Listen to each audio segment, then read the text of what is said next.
রবিবার দেশের ৭৬তম প্রজাতন্ত্র দিবসের অনুষ্ঠানের মাধ্যমে একটি স্বেচ্ছাসেবী সংস্থার আনুষ্ঠানিক উদ্বোধন করা হলো।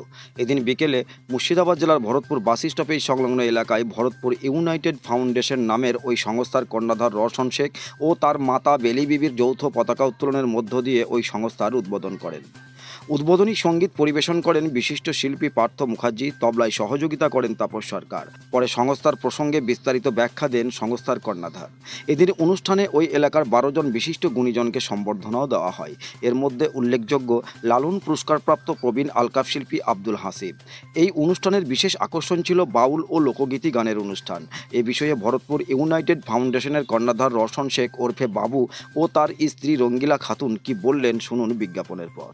ভারতপুরে এই প্রথমবার ইলেকট্রনিক্সের শোরুম স্কাই ইলেকট্রনিক্স পাবেন নামি দামি কোম্পানির AC, fridge, deep fridge, washing machine, গিকুলার, স্মার্ট এলইডি টিভি ইত্যাদি কোম্পানি সমস্ত রকম জিনিস ন্যায্য দামে পাইকারি ও খুচরো পাওয়া যায়। বিশেষভাবে মনে রাখবেন সমস্ত কোম্পানির ফাইন্যান্সের ব্যবস্থা আছে। ভরতপুর কিষাণ মান্ডির সন্নিকটে, ভরতপুর মুর্শিদাবাদ। আমাদের মোবাইল নাম্বার 7864830468 এবং 9800429021। আমার এনজিওটা আমি এই 24 সালে রেজিস্ট্রেশনটা পেয়েছি। আর তার আগে আমি এনজিওর কাজ করা যে মানসিকতা সেটা আমার ছোটবেলা থেকেই আছে অ্যাকচুয়ালি বলা যায়। এই এনজিও নিয়ে এইরকম কাজ করা মানসিকতা কেন এলো, কি দেখে এলো? এটা আসার কারণটা হচ্ছে যে ধরেন সমাজে মানুষকে জন্ম নেওয়ার পরে পার্শ্ববর্তী লোককে যদি সঙ্গে এগিয়ে নিয়ে যায় তাহলে একাই কোনো মানায় না। আজকে যে প্রোগ্রামটা হলো সেই প্রোগ্রামে আপনারা তো দেখলেন যে সহযোগিতার হাতরা বাড়িছে, এইটা আমার বড় শান্তি। আর আমাকে এই পরিষ্কার পরিচ্ছন্ন ব্যাপারটা আমাকে এমনিতেই ভালো লাগে। কারণ কি বলছেন তো, শুধু স্বচ্ছ ভারত সেটা মুখে বলা, আমি প্র্যাকটিক্যালে করে দেখিয়েছি। তার কারণ হচ্ছে সেটা মনের ব্যাপারটা। খাতা কলমে অনেক কাজই হয়, কিন্তু প্র্যাকটিক্যালে এটা এক্সেপশনাল আমি যেটা আমি করতে পারছি, এটা আমার বড় পাওনা। এই যে স্বচ্ছ ভারত করছেন, কিন্তু বহু পরিবার, গরিব পরিবার আছে যাদের মেয়েদের বিয়ে হচ্ছে না, বহুজন অসুস্থ, তাদের চিন্তা ভাবনা কি করছেন? দেখুন, এই গরিব পরিবারের ব্যাপারটা বললে মনে হয় না যে আমার থেকে কেউ বেশি গরিব ছিল, কিন্তু আমার অ্যাম্বিশন ছিল যে গরিব হয়ে জন্মেছি বলে গরিব হয়ে মরলে হবে না, তাহলে এখানে লড়াই করে বাঁচতে হবে। তো তার জন্য সচরাচর প্রচুর কাজ, যে কাজের শেষ নেই। আমি তো সত্যি কথাই বলতে হয়তো 5-4 ঘন্টা ঘুমাই, বাকি টাইমটা আমি কাজ করি। আজকে ওই ভরতপুর ইউনাইটেড ফাউন্ডেশনের শুভ উদ্বোধন করা হলো। আর সেইখানে কিছু গরিব দোস্তদের কিছু বস্ত্র উপহার দেওয়ার ব্যাপার ছিল, আরও অনেক কিছু সামগ্রিক দেওয়া হয়েছে। আর করার একটাই উদ্দেশ্য হলো যেহেতু আজকে ভরতপুর ইউনাইটেড ফাউন্ডেশনের শুভ উদ্বোধন করা হলো। আচ্ছা, ভরতপুরে সাফাই অভিযান বাদ দিয়েও কি আরও কোনো পরিষেবা দেওয়া যাবে যারা সাধারণ নিহত মানুষ, দুস্থ মানুষদের? না, সেটা তো আমি মন থেকেই সব সময় লেগে আছি। আমি আজকেও বলেছি যে লোকালে কেউ ফেসে গেলে আমি যতটা সাধ্য মতো পারবো ইনশাল্লাহ আমি চেষ্টা চালিয়ে যাবো, আমি অবশ্যই করবো। হ্যাঁ, সেটা অ্যাকচুয়ালি কি বলেন তো, এটা তো আমাদের তো কোনো সরকার নয়, আমাদের তো সেইভাবে কোনো ফান্ড নেই।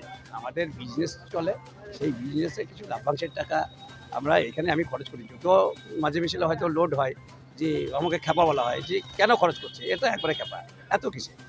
তো আমাকে খুব ভালো লাগে এটা। আর যাই হোক, আমরা অ্যাডজাস্ট করে ওর সহযোগিতাটা পাই বলে আমি করতে পারি।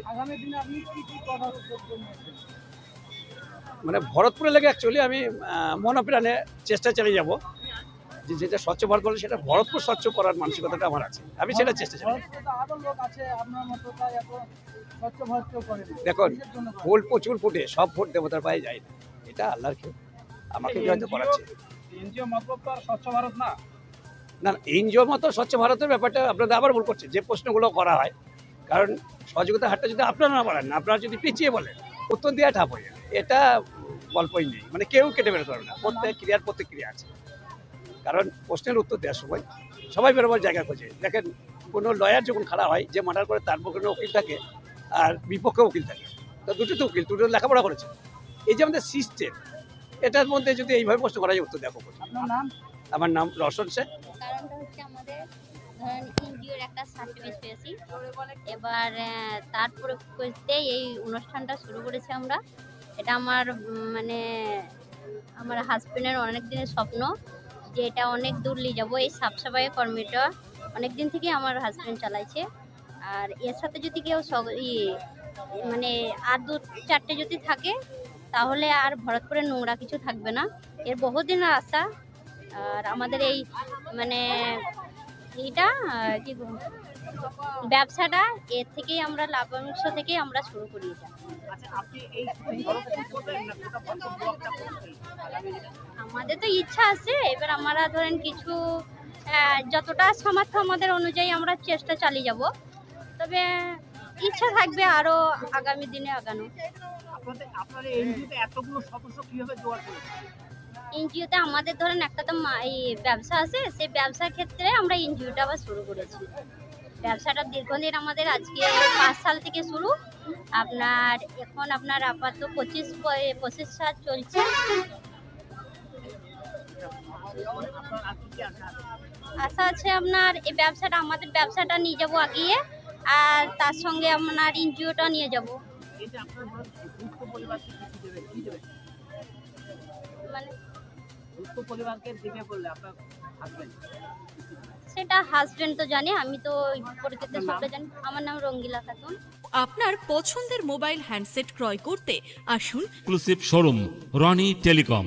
এখানে টিভিএস, বাজাজ ও স্যামসাং ফাইন্যান্সের মাধ্যমে Oppo, Vivo, Realme, MI, OnePlus, iPhone কিস্তিতে মোবাইল পাওয়া যায় এবং পুরনো মোবাইল এক্সচেঞ্জ করা হয়। আমাদের ঠিকানা ভরতপুর বাজার আলিয়া হাই স্কুলের সন্নিকটে, ভরতপুর, মুর্শিদাবাদ। মোবাইল নম্বর 8170880880।